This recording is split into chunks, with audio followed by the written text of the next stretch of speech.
recent episode, we're finding now that Simone's having a conflict of reality versus perceived reality with things like bleeding statues that no one else sees.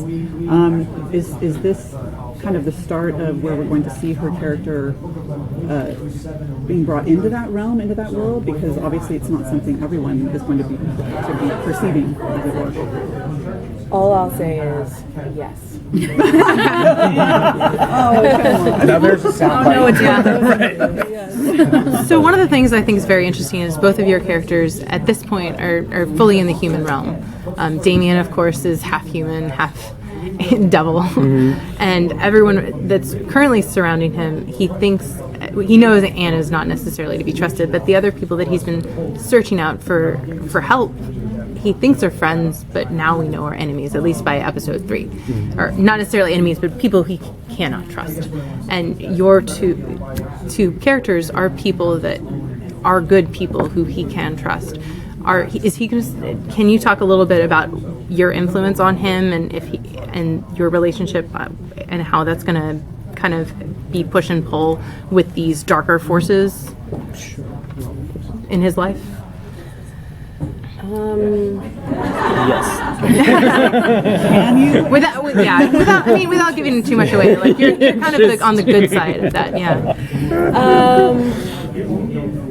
Yes, I think, I don't know, how do I say this without really giving anything away?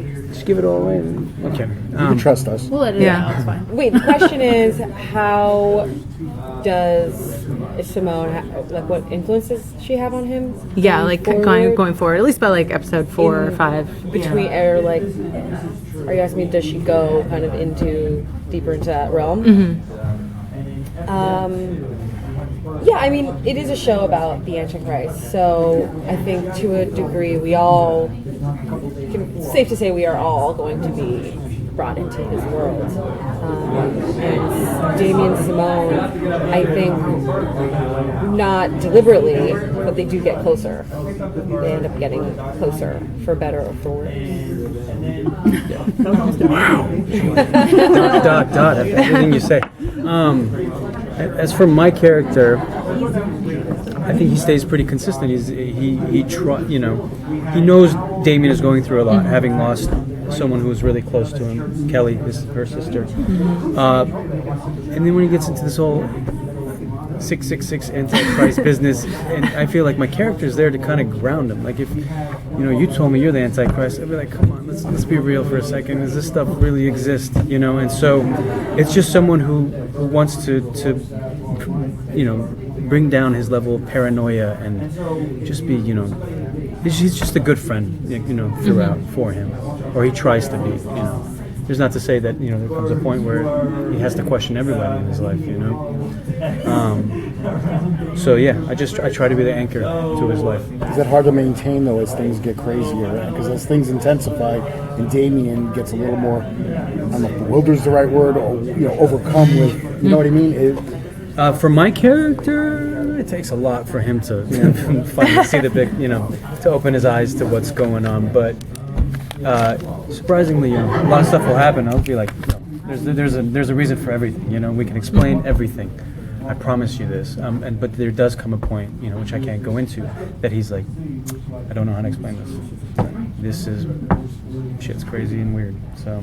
Is that just who he is as a person, or is that related to because he's a journalist? I think it is who he is. These guys. Journalists, photojournalists. They've been through a lot. They've seen hell on Earth, and I think it takes a lot for him. At least my character. You've seen the worst of humanity, and it just takes a lot for him to open his eyes to, and that indeed life there is more than meets the eye. There is a much greater force around us. He doesn't need to believe in the supernatural to believe in evil. Exactly, yeah. You see it all around us. All of us. Is there at some point where either of your characters do fear for your life in association with Damien? I, as an actor, fear for my life.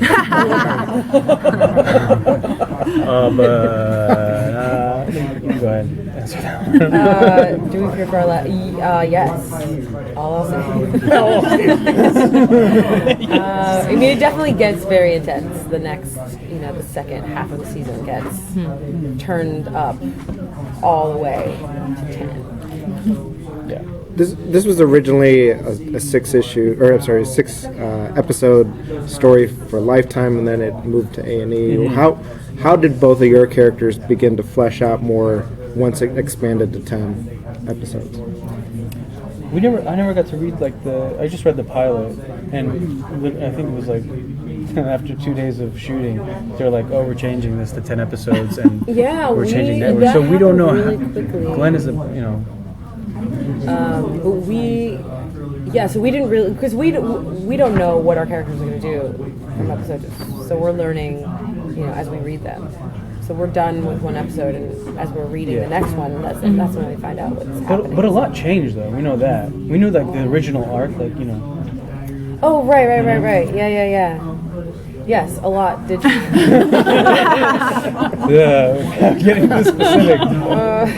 But because there was changes, but I think there were changes for the better, right? Oh yeah. I think it just it got When they gave us a lot better. 4 more episodes, they gave us more room to breathe and to get into these characters more. Yeah.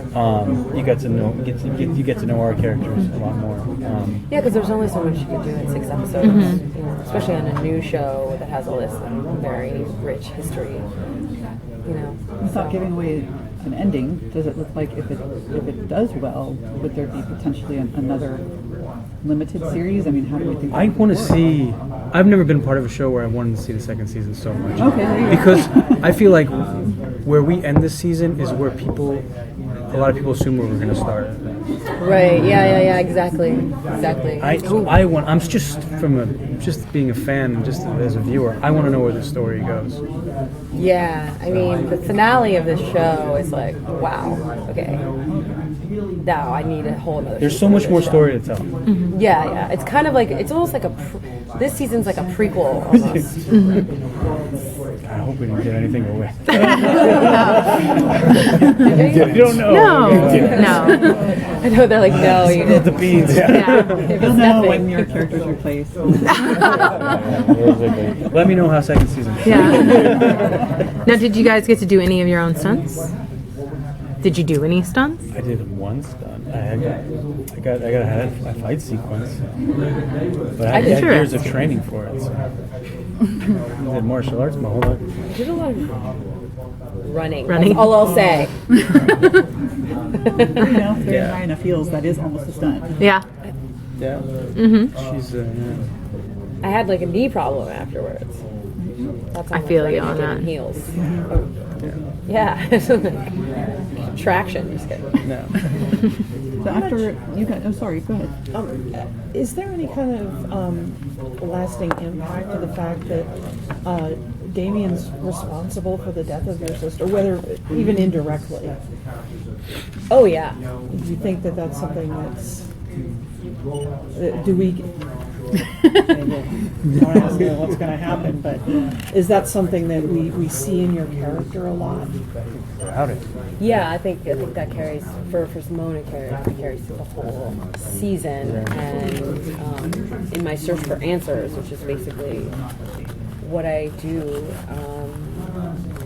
I think, I definitely find them in a way. Get answers. You get answers, all right. Get answers, whatever they may be. Yeah. Now, if you guys have, of course, seen through to the end of this particular series, if you could play different characters in this series, who would you pick and why? And Rutledge. Oh, There you go. Okay. Yeah. All right. I play Damien. Well, there you go. So Yeah. just had them. We'll do like a swap and do the reverse space thing on them. Right. There you go. Yeah, that'll work. Yeah. Is there a particular reason you would choose them? Just the dynamics of the characters? Or?